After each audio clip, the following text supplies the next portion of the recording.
মানুষ তো আমাদেরকে একটু অন্যভাবে দেখে, এটা আপনারা সবাই জানেন। আর বাংলাদেশ যখন বৈচিত্র্যময়, বাংলাদেশ বৈচিত্র্যময় মানুষ থাকবে, তারা বৈচিত্র্যময়ভাবেই দেখবে। আমার এখানে 10 আইটেমের চা পাওয়া যায়। মাল্টা চা আছে, মালটুবা আছে, হরলিক্স আছে, তেঁতুল আছে, গুড়ের চা আছে, কফি আছে, রং চা আছে। একটা সুস্থ সবল মানুষ হাত পেতে খাওয়ার চেয়ে কর্ম করে খাওয়াটা ভালো মনে করি আমি এই উদ্যোগটা।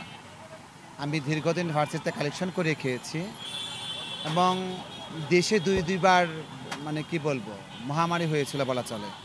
একবার হয়েছিল করোনাতে, আরেকবার জুলাই আন্দোলনে। তো দুটাতে সম্পৃক্ত ছিলাম স্বেচ্ছাসেবক ভলেন্টিয়ার হিসাবে। সেখানে ভার্সিটির বড় ভাইয়েরা এবং আর ভারপ্রাপ্ত যারা আছেন এবং কিছু সাংবাদিক ভাই আছেন, সবার মাধ্যমে দোকানটা আমার পাওয়া।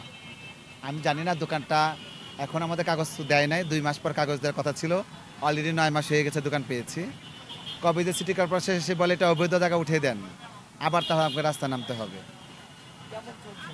চলছে, আল্লাহর মতো ভালো চলছে।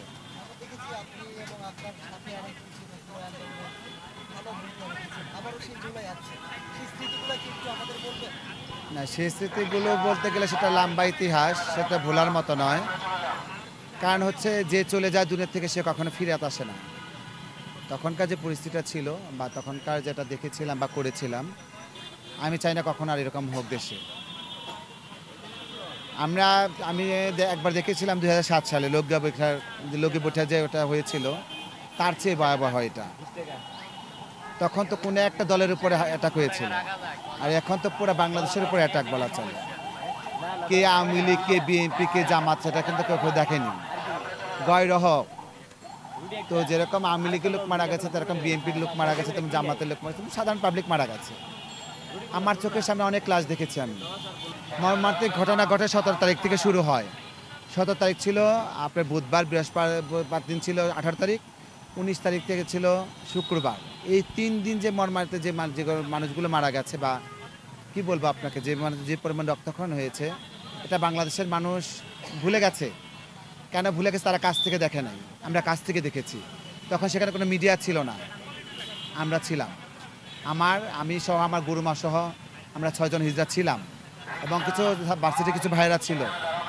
অন্য কোনো লোকজন ছিল না, তখন কোনো পলিটিক্যাল লোকজন ছিল না, কোনো ক্যামেরাম্যান ছিল না। তখন লাস্টের পর্যায়ে পুলিশও ছিল না, ভয়ে চলে গেছিলো পুলিশ। মানুষ তো আমাদেরকে একটু অন্যভাবে দেখে, এটা আপনারা সবাই জানেন। আর বাংলাদেশ যখন বৈচিত্র্যময়, বাংলাদেশ বৈচিত্র্যময় মানুষ থাকবে, তারা বৈচিত্র্যময়ভাবেই দেখবে। যার ভালো লাগবে সে আমার কাছে আসবে, যার ভালো লাগবে না সে আসবে না। আমার এখানে 10 আইটেমের চা পাওয়া যায়। মাল্টা চা আছে, মালটুবা আছে, হরলিক্স আছে, তেঁতুল আছে, গুড়ের চা আছে, কফি আছে, রং চা আছে। ভাই, বড় ব্যবসা তো ভালো কথা। আমার ইচ্ছে ছিল যে 2025-এ এসে আমি আর 2-1টা দোকান করব, যারা আমার মতো যারা আছে তারা কর্মজীবী হবে। কিন্তু আজ পর্যন্ত আমি অনেক জায়গা খুঁজেছি, কেউ জায়গা দিতে পারেনি। আর বাংলাদেশের মানুষ হয়তো বা চায় না আমরা কর্ম করে খাই। আর যারা লেখাপড়া করেছে তারা কর্ম করে খাবে, আর যারা একেবারে নিরক্ষর, যাদের বয়স হয়ে গেছে, তারা আমাদের যে পেশাটা আছে সেটা করে খাবে।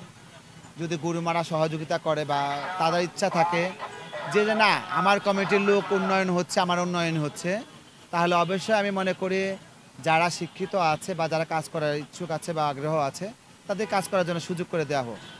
আর একটা কথা যেটা আপনারা সর্বমহলে বলে থাকেন, যে বাস, ট্রেন বা লঞ্চে বা ফেরিঘাটে যে টাকা পয়সাগুলো তোলা হয় বা সিগন্যালে যে টাকা পয়সাগুলো তোলা হয়, আপনারা দেখেছেন গণমাধ্যমে বারবার আসছে, তাদের জিজ্ঞেস করে তাদের গুরুমাকে।